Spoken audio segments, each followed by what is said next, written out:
It is good to be here. As Dan said, someone actually I met for the first time today, and someone else in the group said I was part of the furniture here. I might be, but I feel like one of those pieces of furniture that just never gets seen, that sits in a corner. But yes, I get around a little bit, and actually I realised today, next week I'm at Oxley, a random church I've never been to, so that'll be fun. But it's nice to be in a great environment in your home church. I was feeling really good this morning till I got to church, and we started talking about splash out. Blast from the past in my previous life. As Dan said, I was with SU for a long time. It's been over 3 years now. But camps played a huge part in my life. But I've got this permanent twitch that just is full of anxiety when we talk about camps. My claim to fame, I was the founder of a few camps, particularly sports camps, and a few other ones. But camps are amazing. But if you're in a leadership role at SU, when you're not on a camp, you're on a roster 24/7 while camp's happening. And I did everything I could not to get on that roster. Because when I was on it, you would get calls at any time of the day or night, things that go wrong. From outbreaks of diarrhea, police arriving, family problems, kids fighting, and you were the person they would call and you had to make a decision.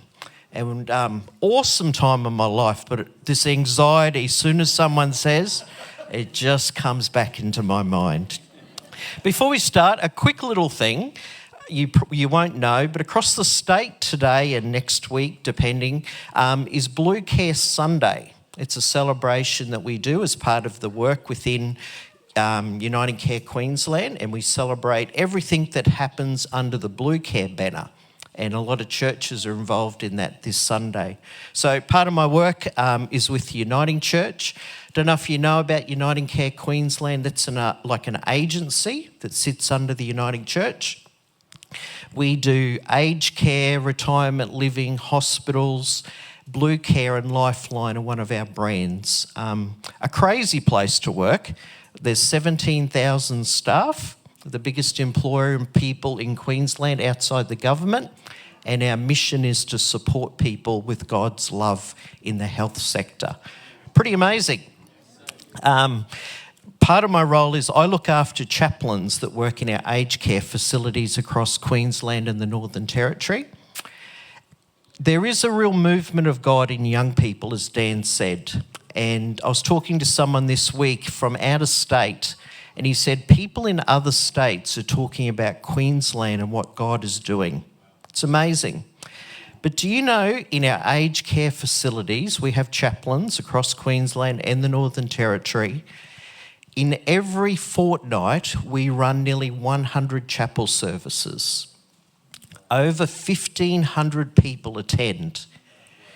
God is doing something in aged care. Majority of those people that come to church in an aged care facility are in their 80s, and many are coming back to church for the first time since they were in their 30s. I love how God works across generations. A boom in young people, but aged care people in homes are coming back to church. And the great part if you run a service in aged care is they don't remember what you spoke about. So you just keep doing the same stuff. No, that's not right. So, it's amazing. So today, I don't know if you remember, I thought I spoke here a couple of months ago, and I keep a bit of a roster and so I know where I've been so I don't tell the same jokes twice. And I thought, it was probably a couple of months ago, and I looked in my calendar and looked in my notes. It was December last year. Time goes fast. And you might remember, you probably won't remember what I spoke about, but I shared a story in opening how a word in my life has been always speak really simply. And I'm not going to deviate from that. So my message on December last year was simple, and today's going to be simple as well. And the thing that's been on my mind in the last few months is the word thank you. It's actually 2 words, isn't it? But let's just say it's 1 word today. It's a simple word. It's used hundreds of times each day. We teach our kids one of the first things to say is the word thank you. But the word thank you, I'm having a few issues with.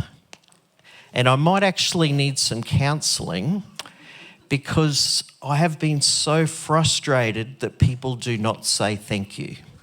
It is annoying the heck out of me. So I'm on a personal crusade to bring back the word thank you. And I'm going to ask today if you will join me. And where my frustration comes from comes right back to 1985. Who was born after 1985? Quite a lot. So you'll have no idea what I'm talking about. Because in 1985, we had no Facebook, no Instagram. Some of us didn't have a TV. There was no internet. You went to the library if you wanted to find out information. For those that were born like me before 1985, here's some facts just to bring you back in time. Can we be interactive here, Dan? Would anyone know who was the Prime Minister in 1985? Bob Hawke, very good. They're way smarter here than you say, Dan. They're very good. Toby will know this one. It's his favourite TV show, started in 1985, and that would be Neighbours. Neighbours started in 1985. The number 1 song, classic song, We Are the World, 1985. President of the United States, it was Ronald Reagan. And if you were rich enough to catch a flight, you might have went on a plane called Ansett.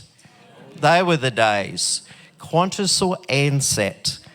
But the big one in 1985 was I turned 17. Whoa! Born in the 60s, but turned 17 in 1985. Back in the day, when you got your licence, it wasn't like today. The day you turned 17, we walked into the police station, you did a little test, and they said, here's your learners.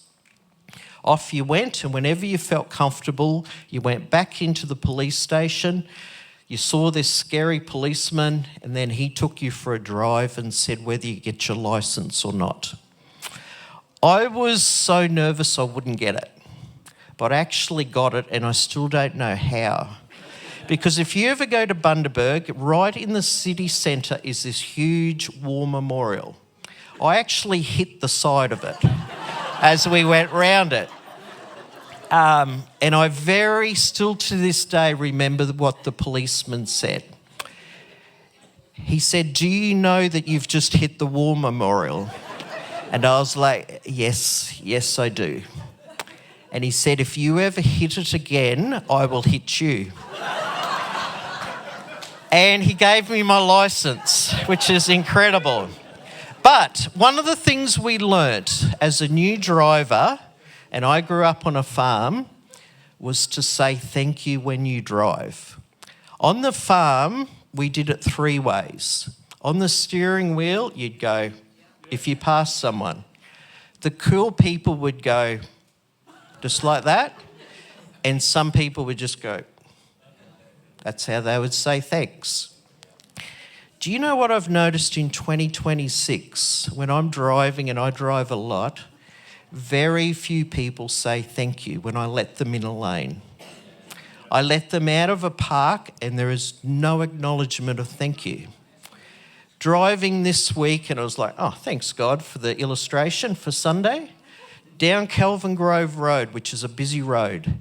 If you're in the left-hand lane, you can get into Macca's at Newmarket, they're really easy.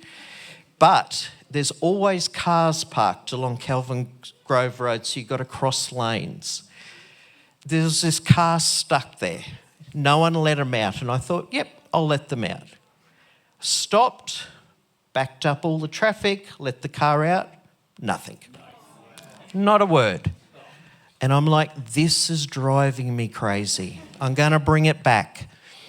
Sometimes if I don't drive into the city to our office, I'll take a train, get off at Central, and at the moment the elevators are closed. But when they were working, I would sort of stop and let some people come in front of me to get up the elevator.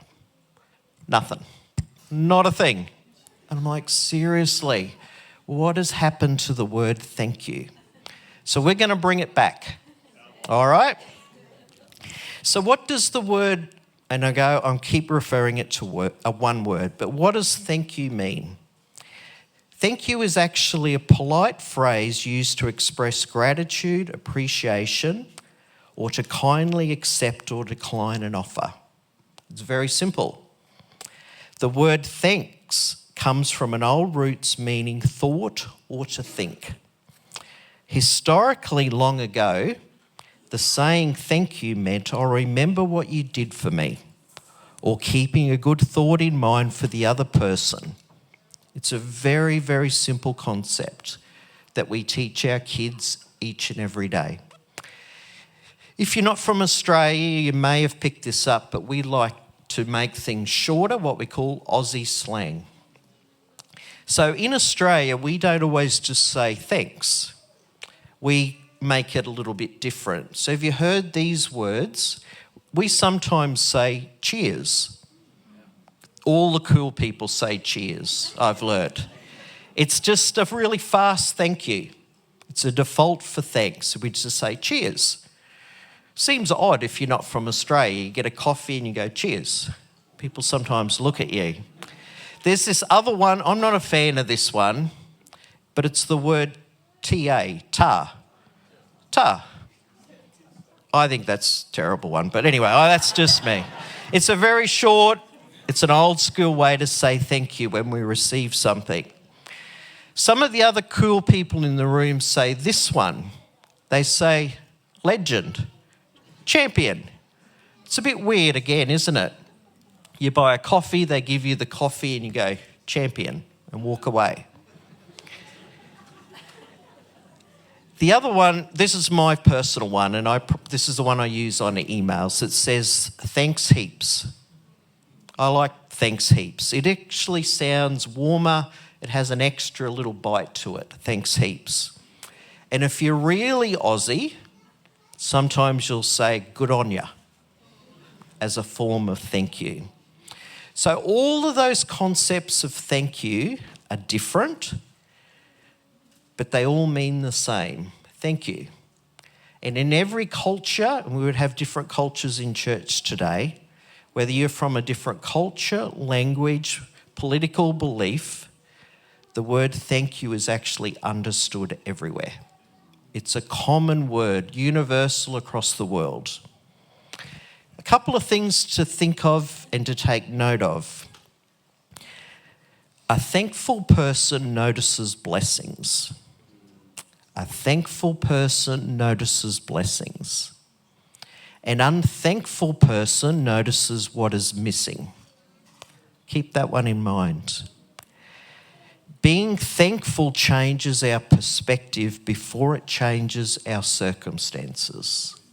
Let me read that one again.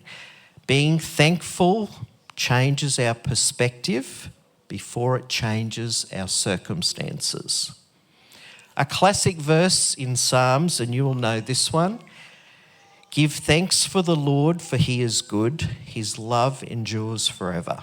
I'm sure it's a favourite of some of us today. And I like that verse because I really believe the psalmist links gratitude not to circumstances, but to the character of God. Let me say that again. The verse links gratitude not to our circumstances, but to the character of God. A few weeks ago, one of my chaplains in the aged care got a call and said, could you please come and visit a 96-year-old resident? She's just lost her 70-year-old daughter. Keep that in mind. 96 had just lost her daughter who was 70. Andrew, our chaplain, rocked up. started the conversation with the lady, and she started telling Andrew the story of her life. She was married when she was young to a husband, and they had 4 kids, 2 boys and 2 girls. A couple of years into her marriage, her husband passed away before his 30th birthday. She was a widow and had 4 kids to look after. She remarried a man, a wonderful man. But in that time, 2 of her sons in their 20s passed away. One through cancer and one in a car accident. Today, at 96, she's lost all of her family except one child. Part of the conversation she then went on to say was, Andrew, what was the main song you sung at chapel today? Andrew the chaplain was a little bit taken back and didn't want to answer. So he tried to get around the conversation, and then the lady said, no, what was the hymn? What was the main hymn you sung at church today? The reason he didn't want to say it was that old hymn called Count Your Blessings, Name Them One by One. And he thought as he was thinking, why would I say that's the song that we had as our theme when this lady's just lost a child? She's now lost nearly everyone in her family. This lady kept pressuring him and said, what was the hymn? Eventually he said, Count your blessings, name them one by one. The resident at 96 looked at Andrew in the eyes and said, fair enough, but I can't count my blessings today. As the chaplain, he thought, that's a pretty fair comment, totally agree. Then after a brief pause, she said these words, I have too many blessings. I can't count my blessings. By the time I get to the end of them, I go right back to the beginning. And then she said these words, I don't know how people live without the Lord. He has been so good to me. I think that lady knows how to be thankful, and she lives it out. There's a story in the Bible that talks about thankfulness. It's on the screen and you'll know it, and maybe for the sake of time we won't read it today. I'll paraphrase it for you. Jesus was travelling and 10 lepers came to him at a distance because of their leprosy. And basically the story talks about that Jesus healed them. They all went away healed, and then one guy out of the 10 turns around and came back to Jesus. And he threw the verse, I think it's 14, says he threw himself at Jesus' feet and thanked him, and he was a Samaritan. So he was a foreigner, but he came back to say thanks. There's a couple of takeaways from that story that you can read at home, and I want to call them out to you. All 10 received the same gift from God. Every leper received healing. Keep that in mind. Every one of the 10 received healing. All the 10 were suffering. All 10 cried out for help. All 10 received mercy from God. All 10 experienced a miracle. Out of the 10, only one stopped to express gratitude. I'm going to call that guy the 10%er, so you'll remember him. Let's call him the 10%er. In the verse, Jesus also asks a question when this guy comes back. And I love this verse because I think it shows that Jesus had a sense of humour, and to me, like sarcasm. And Jesus asked this guy, were not all 10 cleansed? Where are all the other guys? Where's the other 9? Jesus already knew that there was 10, and I love how he just asked this question. Where's the other 9 gone? So why would 10 people get an incredible blessing, experience a miracle, but only one come back, our Mr. 10%? I reckon the 9 had a legitimate reason not to come back. They had family to return to. Even though they were lepers, they would have had family. And if they were healed, they were going straight back to their family. They could restart their lives. They could rejoin society. They could celebrate their healing. I reckon those 9 guys, sometimes when we read the story, we can give them a hard time going, seriously, you could have come back. I reckon they were really legitimate, had reasons not to come back. If you put that in 2026 world, I reckon they didn't come back because they had stuff to do. They were busy.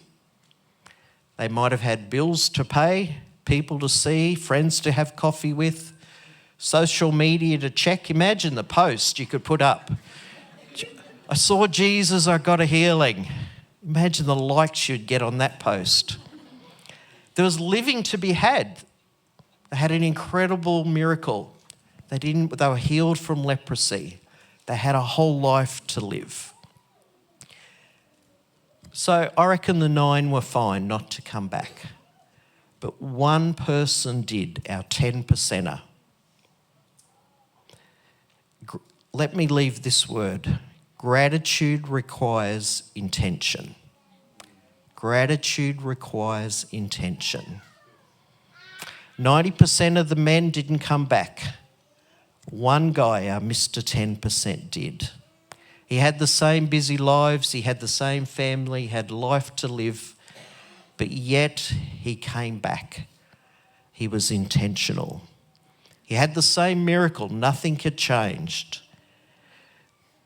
I thought about it, and the only difference I could see why he came back was that he had a thankful heart.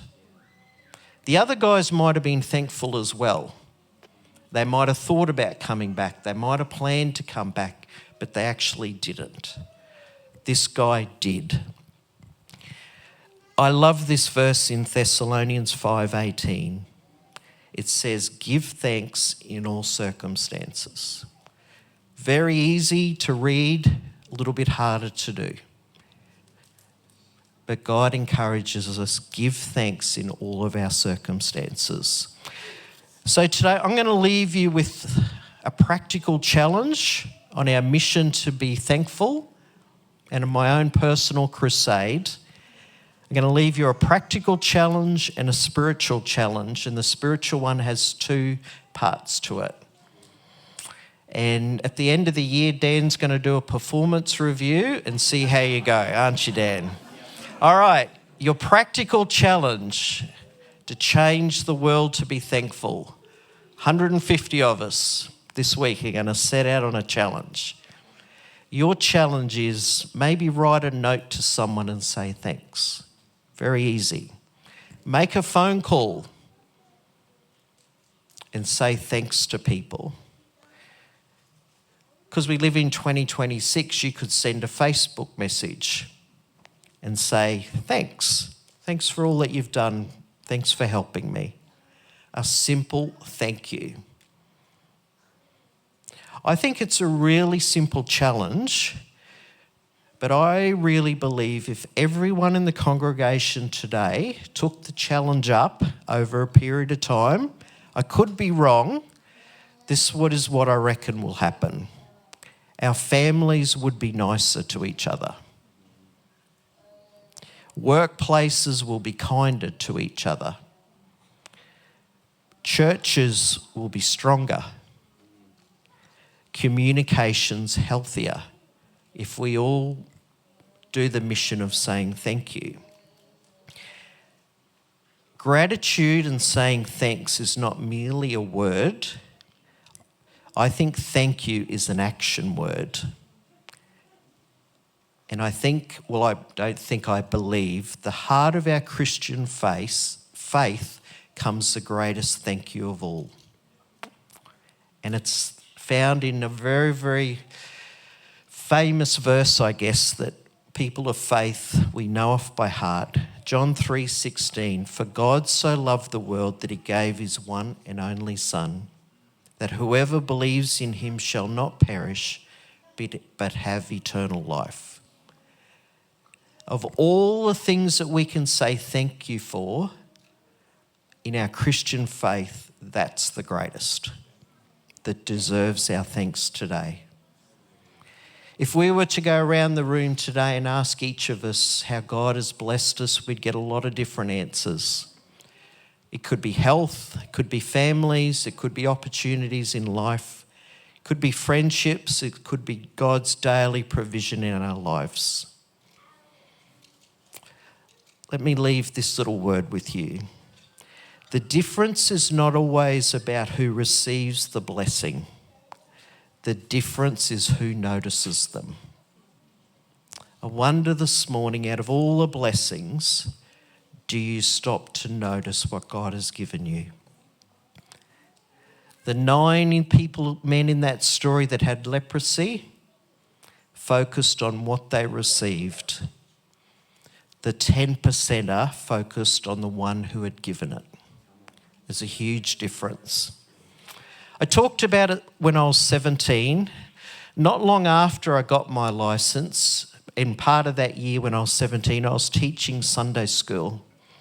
And back in the country, we used to go and pick kids up for Sunday school.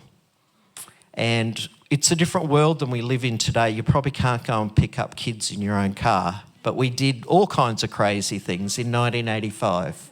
I had a job to go and pick up 3 kids. We called it going into town because we lived on a farm. So I'd go into town in my 120Y baby poo yellow car and I'd pick up these 3 kids on a Sunday morning. There was the same practice every Sunday in that year that I realised. I'd pull in their driveway, I'd walk up their stairs, I can remember this like yesterday, knock on the door, and I'd hear Mum go, "Jeff's here, get out of bed, get ready for Sunday school." Every Sunday. I would wait, and I'm always on time. It's one of my things in my life, and it frustrated me. I'd wait for them. Put them in the car, kick over the 120Y and hear that really cool sound, and then take them to Sunday school. One Sunday, driving into town, I don't know why we called it into town, but I drove into town. It was torrential rain, absolutely bucketing. As I pulled up to this person's house, the thought come into my mind, I don't actually want to get you today, because I knew I had to get out of my car, knock on the door and stand in the pelting rain while they got dressed and got out of bed. I was so frustrated. But I did something, and I've remembered this. It's been 41 years since that Sunday. Probably not a fortnight goes past that I don't remember this. Sometimes when we're younger, we pray really bold prayers that we don't do as adults, and I'm not sure why that is. But on that Sunday morning, I didn't want to get wet. So I prayed, "Lord, do you think you could stop the rain for me to get these kids and put them in the car?" Totally bold, purely selfish. I didn't want to get wet. Didn't worry about the kids getting wet, but I didn't want to get wet. I prayed, I sat there, and this is in all honesty, 41 years later, I opened my door, it stopped raining. I walked in, I knocked on the door, same old story. "Jeff's here, get out of bed." Waited, got the 3 kids, put them in the 120Y, buckled them up, got in the car, closed the door. The heavens fell apart and it rained. I still don't know why God did that miracle for me as a young 17-year-old. Out of the millions of people that were praying that Sunday, that God would look at me and go, "I'm going to answer your prayer." But I actually do know why he did it. Because for the next 41 years, I've realised that I've got a God that looks after us. Not always in ways that I think are maybe right or I think is perfect at the time, but I'm thankful that God would give me the reminder that we have a God. Today we have a living presence of God with us, and we have a home in heaven, which we call eternity. So the spiritual challenge I want to leave with you today is to say thank you to God. Sometimes in my prayer life, it's pretty rushed. I know you're not like that, but my prayer life can be, there's something happening at work, there's something happening in life, and it's like, Lord, please help me. It's like the rain prayer. Please just do it. And God will do something, but my day's just been full and I've gone on and I haven't returned to say thanks. You're not like that, I know. You wouldn't do that. But for some of you, it might sound familiar. So here is the challenge, to be the 10%er that returns to say thanks. I want you to grab a piece of paper, and in your devotional time this week, I just want you to write out to God what you're thankful for. Try this. I want you in your devotion and prayer time with God not to ask for a thing. Irrespective of what's happening in your life, the dramas that you've got, for 1 week, do not ask for a thing in that morning devotion. Just write out what you're thankful for to God.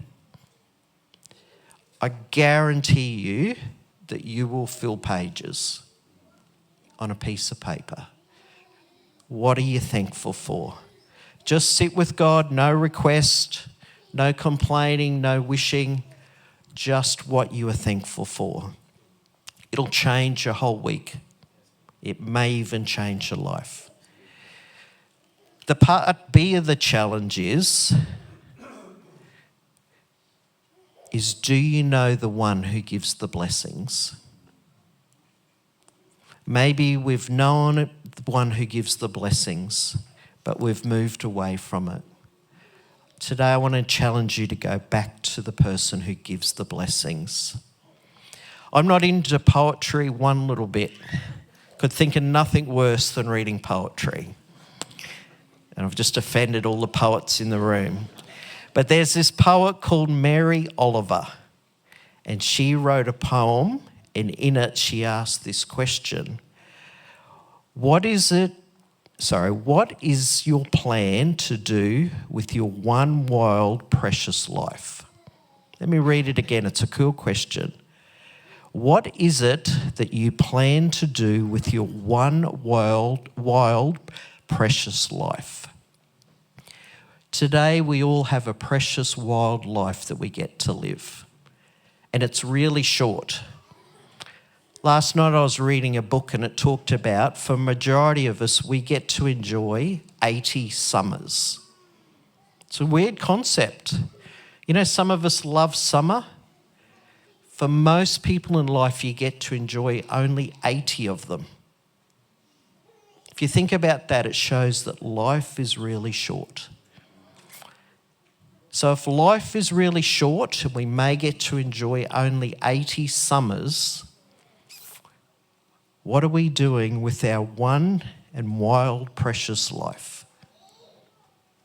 I just want to encourage you as that challenge to know Jesus.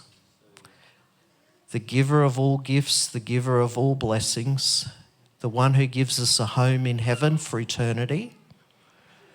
And if we have a God that does that today, the least we can do is say thank you. So that's the challenge today, a simple word of being thankful. So do you want to join me on the mission this week to bring back thankfulness? The lady at the coffee shop, give her the best thanks she's ever had. If you're trendy, say cheers. No, I won't say that. I was going to say if you want to, you could just say tar, but that just sounds terrible. But say good on you, champion. And she'll probably look at you going, he's weird, that bloke. But I guarantee it, even in our families, in our homes, will be warmer the more we say thank you. Imagine if our teenagers said thank you. Gee, homes would be warmer. But reach out today to the everlasting King and say thank you. On a sign this week in closing, a poster as I drove, it said, "Real change, your call." I actually love that sign. I don't even know what it was about. Real change, your call. Today, living for Jesus will create real change for the world we live in, and it will change your life if you decide to live for Jesus. And it's your call. No one else's today. It's your call what you will do with your one precious wildlife. Thank you, Dan.